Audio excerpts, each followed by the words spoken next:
بسم اللہ الرحمن الرحیم۔ السلام علیکم پیارے دوستوں، میں آج آپ کو شیخ چلی کی کہانی سناؤں گا۔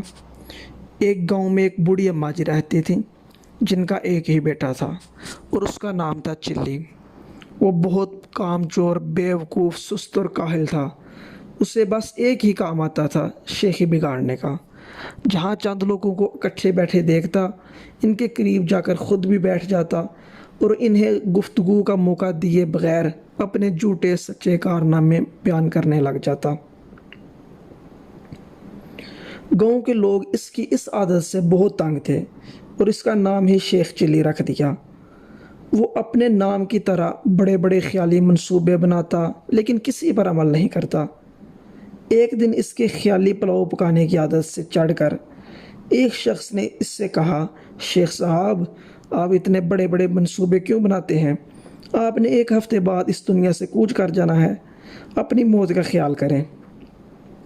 یہ سننا تھا کہ بیوقوف شیخ چلی کو ایک ہفتے بعد اپنی موت کا یقین ہو گیا اور اس نے اس کی تیاری کرنا شروع کر دی۔ پہلے اس نے قبر کھدوائی اور اس میں جا کر لیٹ گیا۔ 6 دن گزر گئے، کچھ نہ ہوا۔ 7ویں روز شیخ چلی نے سوچا کہ یہ اس شخص کے بتائے ہوئے ایک ہفتے کا آخری دن ہے، شاید اب میری موت کا فرشتہ آنے والا ہے۔ وہ یہ سوچ ہی رہا تھا کہ اس کے کان میں آواز پڑی، اگر کوئی اللہ کا نیک بندہ انڈے کی ٹوکری میرے گھر پہنچا دے تو میں اسے اجرت میں ایک اشرفی دوں گا۔ شیخ چلی اشرفی کا نام سن کر قبر سے باہر نکل آیا اور انڈے کی ٹوکری اٹھا کر سر پر رکھ لی۔ یہ دیکھ کر ٹوکری کے مالک نے کہا، شیخ صاحب، ذرا سنبھال کر لے جانا، انڈے ٹوٹ نہ پائیں، ورنہ ایک پیسہ بھی نہیں دوں گا، الٹا ہرجہ نہ لے لوں گا آپ سے۔ شیخ چلی بڑے غرور سے بولا، میاں صاحب، میں شیخ چلی ہوں، کوئی چھوٹا موٹا شخص نہیں ہوں، پورا گاؤں مجھے جانتا ہے۔ یہ کہہ کر وہ انڈے کی ٹوکری لے کر چل پڑا۔ خیالی پلاؤ پکانے کی تو عادت تھی ہی، سر پر انڈوں کی ٹوکری رکھ کر راستہ چلتے ہوئے اس کی ذہنی روح بہک گئی اور لگا خیالی پلاؤ پکانے۔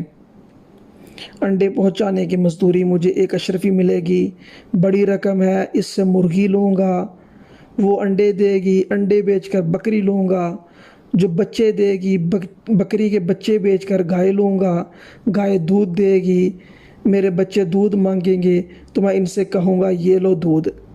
جب اس نے کہا یہ لو دودھ، دونوں ہاتھ چھوڑ دیے۔ جیسے ہی اس نے دونوں ہاتھ چھوڑے تو وہ انڈے کی ٹوکری زمین پر آ گری۔ انڈے کے مالک نے جب یہ منظر دیکھا تو وہ رو پڑا اور دہائی دینے لگا، ہائے میرے انڈے، ہائے میرے انڈے۔ دوسری طرف شیخ صاحب بھی رونے لگ گئے اور دہائی دے رہے تھے، ہائے میرے بچے، ہائے میرے بچے۔ دونوں کی آواز سن کر لوگ جمع ہو گئے اور شیخ چلی کی بات سن کر اسے یاد کرایا کہ تمہاری تو شادی بھی نہیں ہوئی، بچے کہاں سے آ گئے جو تم رو رہے ہو؟ ہاں، انڈے کے مالک کا تم نے جو نقصان کیا ہے اس کا ہرجانہ تمہیں دینا پڑے گا۔ بات شیخ چلی کی ماں تک پہنچی۔ اس نے وہاں آ کر ہرجانے کی رقم ادا کر کے شیخ چلی کی خلاصی کروائی۔ جزاکم اللہ خیرہ۔ السلام علیکم۔